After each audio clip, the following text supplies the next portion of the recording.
Lundi 22 mars, les amis, salut à tous. Vous connaissez la petite formule et j'espère que vous êtes en forme où que vous soyez et soyez les bienvenus.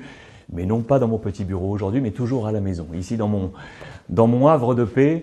Pour vous adresser un petit message, je vous ai posté ce matin quelques mots pour vous dire que j'avais quelque chose à vous annoncer. Effectivement, j'ai pris la décision, il y a quelques jours, de refermer un chapitre Bein Sport que nous avons lancé ensemble. C'était il y a 9 ans, en 2012, quasiment jour pour jour, nous ouvrions ensemble l'antenne de Bein Sport France. 9 années pour vivre des aventures incroyables avec la Ligue 1, la Ligue 2, l'Euro, la Coupe du Monde, la Ligue Europa, la Champions League et tout ça sur site partout en Europe et sur la planète. Je pense à la Coupe du Monde au Brésil où nous étions ensemble sur cette plage de Rio pour ouvrir ce grand rendez-vous. Je pense à toutes ces finales de Ligue des Champions au bord de cette pelouse pour sentir cette atmosphère incroyable. Je repense à l'Euro 2016 en France pour accompagner le parcours incroyable de l'équipe de France. Tant de souvenirs partagés avec vous et avec les équipes de Bein Sport, bien évidemment avec l'ensemble de la rédaction et de toutes les équipes, quels que soient les services. Ces équipes, je les remercie aujourd'hui du fond du cœur parce que ces équipes m'ont permis de poursuivre mon accomplissement professionnel et donc personnel. L'un ne va pas sans l'autre chez moi, c'est sûr. Ma vie professionnelle est au plein cœur de ma vie. Je ne peux pas les dissocier. Alors voilà, je voulais adresser un grand merci et je souhaite le meilleur à Bein Sport. Et je sais qu'aujourd'hui, en 9 ans, cette chaîne est devenue une référence en France, en Europe et sur la planète sport. Et ça, c'est grâce aux équipes de Bein et grâce à vous, les abonnés, qui nous avez accompagnés. Je suis fier à ma mesure d'avoir apporté une petite pierre à cet édifice. Alors, j'ai donc décidé aujourd'hui de refermer ce chapitre pour vivre d'autres aventures. C'est motivé par quelque chose de profond en moi qui m'a été inscrit par les miens.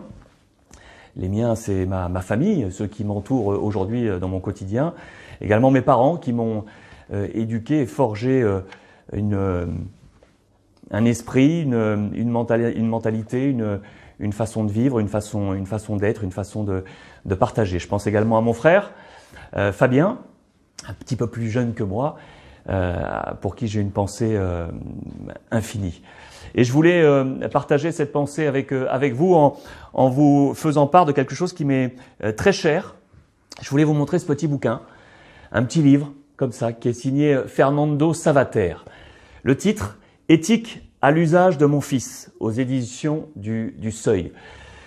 Chaque année, depuis que nous sommes adolescents avec mon frère, mes parents nous ont offert à chaque année un petit bouquin pour baliser nos vies et y inscrire leurs pensées, leur vision de la vie.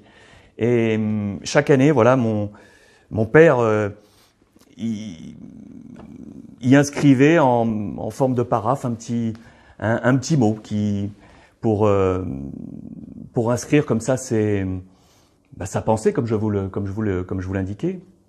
Aujourd'hui, ça a une valeur particulière pour moi parce que je vous en ai parlé. Mon père est atteint de la maladie d'Alzheimer. Mon père est toujours en vie aux côtés de ma mère, mais sa mémoire n'est plus. Donc c'est comme s'il était parti. Et sa mémoire, elle reste en moi grâce à ces petits bouquins et à ces écrits. Et vous allez comprendre pourquoi aujourd'hui je voulais absolument vous lire ce qu'il m'avait écrit en mars 94. J'avais donc alors 19 ans, pas encore 20 ans. J'avais 19 ans et je vous lis ça. Mon père se prénomme également Alexandre. Et je vous lis son écrit. Alexandre. Quand j'étais gamin, il y avait chez moi, accroché à un mur, une petite faïence peinte qui disait « 5 ans, mon papa sait tout.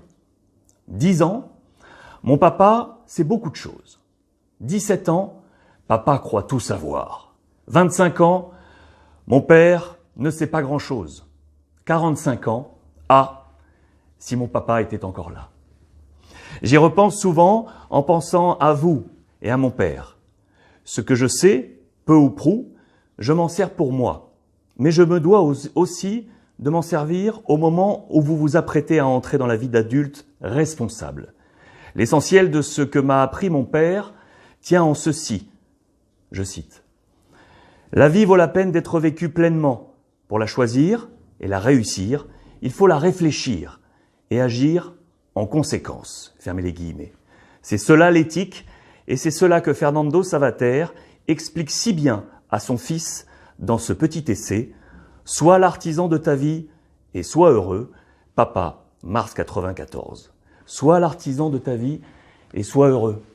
Voilà ce que me disait mon père en mars 94 et la résonance de ces mots est d'autant plus forte aujourd'hui parce que je salue sa mémoire, celle de mes parents avec ma mère qui l'accompagne aujourd'hui et parce qu'aujourd'hui j'avais besoin de nouveaux challenges de vie professionnelle et de vie, aujourd'hui à 45 ans, envie de passer un chapitre, d'en ouvrir un nouveau et d'aller à l'aventure pour trouver la suite de cet accomplissement professionnel. Voilà pourquoi j'ai donc aujourd'hui choisi de refermer ce chapitre Be In Sport que je salue une nouvelle fois avec toutes ces équipes. Longue vie à cette chaîne fabuleuse et j'espère pouvoir trouver moi la suite de mon accomplissement. Les amis, soyez sûrs que nous allons continuer à vivre notre passion ensemble. Ce qui est sûr, c'est que je compte sur vous. Ce qui est sûr également, c'est que vous pouvez et que vous pourrez compter sur moi. Soyons l'artisan de nos vies, les amis, et soyons heureux.